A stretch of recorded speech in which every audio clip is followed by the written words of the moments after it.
you're struggling with a ever-growing to-do list that you're never getting the chance to go and look at because you're forever in meetings or dealing with emails overflowing in your inbox or being disturbed by your colleagues through them calling you or talking to you or sending you chat messages or Teams messages or Slack.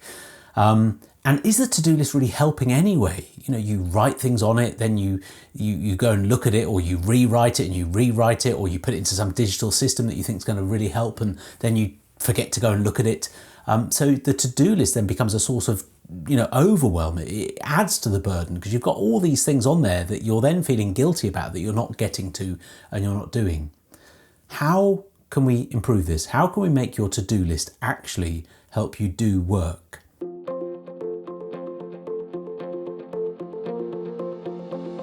So there's a couple of ideas I'm going to share with you now that you can put into practice straight away and you'll see the benefits immediately.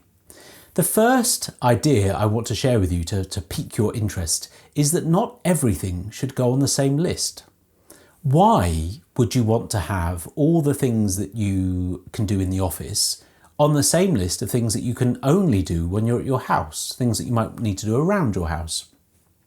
Why would you want to have all the things you need to talk to your boss about on the same list as all the things you need to be in front of your computer to do? Or all the calls that you may need to make on the same list as things that you need to buy at the store?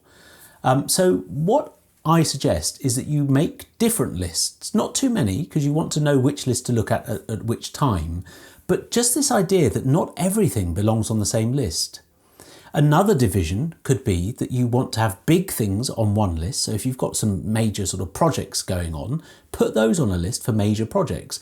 Don't put those on a list for simple emails you need to send or things you need to update on a software system.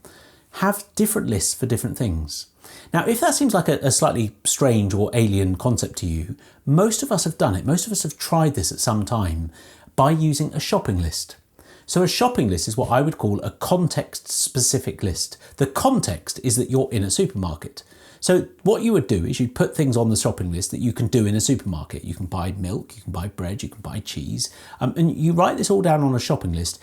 You don't look at it unless you're adding something to it or unless you're in the shopping centre, unless you're in the supermarket.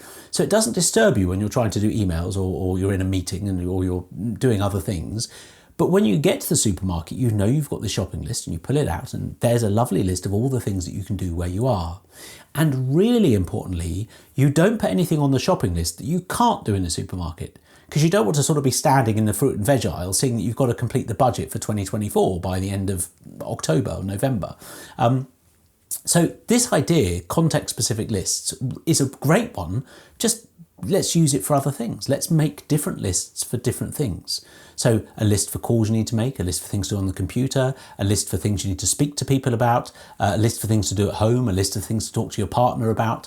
Whichever list you want. Don't have so many that you don't know which list to look at the appropriate time, but have enough so that you are not being disturbed by things you can do nothing about when you're trying to work.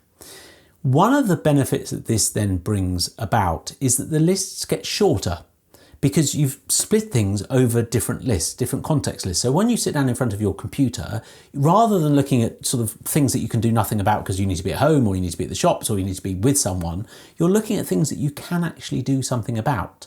And then it's quite easy to look at it and say, oh, right, okay, well, I need to do that one and I need to do that one and I need to do that one. Yes, if there's a deadline, you may want to highlight that, but you can prioritise by using your intuition and trusting that the thing is right because you've limited your choices to what you can do where you are now, given your context, where you are, what you've got in front of you, the time you've got available. You can easily think of that and choose the right thing. And even the energy level you've got. You may look at the list and it may be too complicated to do right now. So you put that one off and you do one of the easy ones. And when it's time to do a complicated one, you choose that one as well.